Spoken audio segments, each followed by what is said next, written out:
Assalamualaikum warahmatullahi wabarakatuh. Perkenalkan, nama saya Retanil Dania. Saya dari program studi S1 Sistem Informasi NPM 2370111009. Pada kesempatan ini, saya akan mempresentasikan hasil ujian tengah semester mata kuliah Data Mining dengan studi kasus prediksi status kelulusan mahasiswa menggunakan beberapa algoritma klasifikasi. Pada soal pertama, saya diminta menjelaskan tahap KDD yang digunakan dalam penelitian ini. Tahap pertama adalah selection, yaitu memilih data yang akan digunakan dalam proses analisis. Data yang dipilih antara lain jenis kelamin, IPK, kehadiran, motivasi belajar, dan status kelulusan. Tahap kedua adalah cleaning, yaitu membersihkan data yang bermasalah seperti nilai IPK yang kosong, data duplikat, dan nilai kehadiran yang melebihi 100%. Tahap ketiga adalah transformation, yaitu mengubah data kategori menjadi data numerik dan melakukan normalisasi agar data dapat diproses oleh algoritma machine learning. Tahap keempat adalah data mining, yaitu proses membangun model klasifikasi menggunakan algoritma decision tree, Naive Bayes, dan KNN. Tahap terakhir adalah evaluation, yaitu mengevaluasi hasil model menggunakan accuracy, precision, recall, dan conversion metric. Pada penelitian ini, atribut target yang digunakan adalah status kelulusan karena atribut tersebut menjadi tujuan prediksi, sedangkan atribut prediktor yang digunakan yaitu jenis kelamin, IPK, kehadiran, dan motivasi belajar. Kemungkinan masalah data yang ditemukan adalah missing value, data duplikat, data tidak konsisten, dan nilai yang tidak valid. Pada soal ketiga, saya melakukan proses data cleaning. Pertama, saya memperbaiki nilai kehadiran yang melebihi 100% menjadi 100. Ketiga, saya menyeragamkan penulisan jenis kelamin yang sebelumnya ditulis dalam beberapa bentuk seperti laki-laki, pria, dan L. Keempat, saya menghapus data duplikat agar tidak memengaruhi hasil analisis. Setelah itu, saya mengubah data kategori menjadi numerik dan melakukan normalisasi menggunakan metode min-max cleaning. Hasilnya, dataset menjadi lebih bersih, konsisten, dan siap digunakan untuk proses klasifikasi. Menurut saya, kesalahan data yang paling berbahaya adalah missing value, karena dapat menyebabkan hilangnya informasi penting yang dibutuhkan dalam proses analisis. Jika data masih mengandung kesalahan, maka hasil klasifikasi yang dihasilkan dapat menjadi kurang akurat dan tidak sesuai dengan kondisi sebenarnya.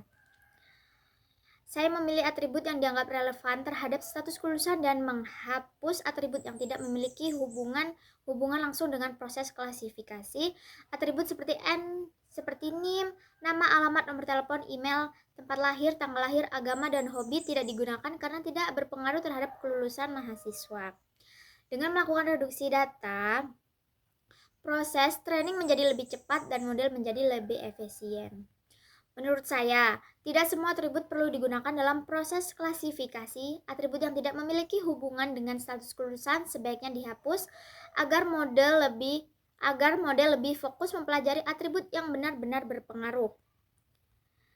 Pada soal kelima, saya menggunakan algoritma decision tree untuk memprediksi status kelulusan mahasiswa. Data dibagi menjadi data training dan data testing. Setelah model dibangun, saya menampilkan pohon keputusan, rule terbentuk, conversion metric, dan accuracy model. Berdasarkan hasil penguji, model decision tree menghasilkan accuracy sebesar 100%. Menurut saya, faktor yang paling mengaruhi kelulusan mahasiswa adalah IPK dan kehadiran. Kedua atribut tersebut menunjukkan kemampuan akademik dan kedisiplinan mahasiswa selama perkuliahan. Jika kehadiran rendah tetapi IPK tinggi, maka hasil prediksi akan bergantung pada rule yang berbentuk pada pohon keputusan. Selanjutnya, saya melakukan modifikasi terhadap 5 data mahasiswa untuk melihat perubahan rule pada decision tree. Setelah data diubah, terdapat perubahan pada rule yang terbentuk karena model menyesuaikan pola data terbaru. Menurut saya, hal ini menunjukkan bahwa perubahan data dapat mengaruhi proses pembentukan model dan hasil klasifikasi. Pada soal ke-6, saya menggunakan algoritma Nephew Bayes pada dataset yang sama. Setelah model dilihat, saya menghitung nilai accuracy, precision, recall, dan conversion metric. Hasil yang diperoleh yaitu accuracy sebesar 96,88%, precision sebesar 100%, dan recall sebesar 84,62%. Menurut saya, hasil Nephew Bayes berbeda dengan decision tree karena kedua algoritma memiliki cara kerja yang berbeda. Decision tree menggunakan aturan percabangan, sedangkan Nephew Bayes menggunakan perhitungan probabilitas. Nephew Bayes lebih cocok digunakan ketika jumlah data cukup banyak dan proses klasifikasi harus dilakukan dengan cepat. Selain itu, atribut pada dataset ini tidak sepenuhnya independen karena beberapa atribut masih saling berhubungan. Saya juga melakukan prediksi terhadap 3 data mahasiswa baru menggunakan model Nephew Bayes. Hasil prediksi menunjukkan bahwa 1 mahasiswa diprediksi lulus tepat waktu dan 2 mahasiswa diprediksi mengalami keterlambatan. Menurut saya, hasil tersebut dipengaruhi oleh nilai IPK, tingkat kehadiran, dan motivasi belajar masing-masing mahasiswa. Pada soal ke-7, saya menggunakan algoritma Kners-Nickborn atau KNN. Sebelum proses klasifikasi dilakukan, data tersebut dahulu dinormalisasi agar semua atribut memiliki skala yang seimbang. Saya melakukan pengujian menggunakan 3 nilai, yaitu nilai K, yaitu K sama dengan 3, K sama dengan 5, dan K sama dengan 7. Berdasarkan hasil pengujian diperoleh accuracy sebagai berikut. K sama dengan sebesar 93,75%, K sama dengan 5 sebesar 92,19%, K sama dengan 7 sebesar 93,75%. Dari hasil tersebut dapat dinilai bahwa nilai K sama dengan 3 dan K sama dengan 7 menghasilkan accuracy tertinggi. Menurut saya, normalisasi sangat penting pada algoritma KNN karena KNN bekerja berdasarkan perhitungan jarak antar data. Jika data tidak dinormalisasi, maka atribut yang memiliki nilai lebih besar akan mendominasi perhitungan jarak sehingga hasil klasifikasi dapat menjadi kurang akurat.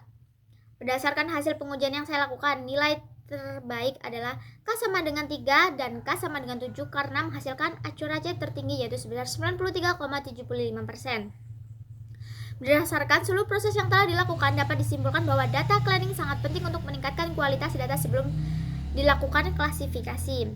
Dari ketiga algoritma yang digunakan, decision tree menghasilkan accuracy tertinggi yaitu 100%, diikuti Nephew Bayes sebesar 96,88% dan KNN sebesar 93,75%.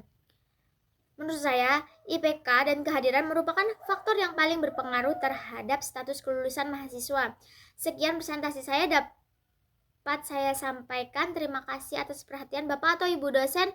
Saya akhiri. Wassalamualaikum warahmatullahi wabarakatuh.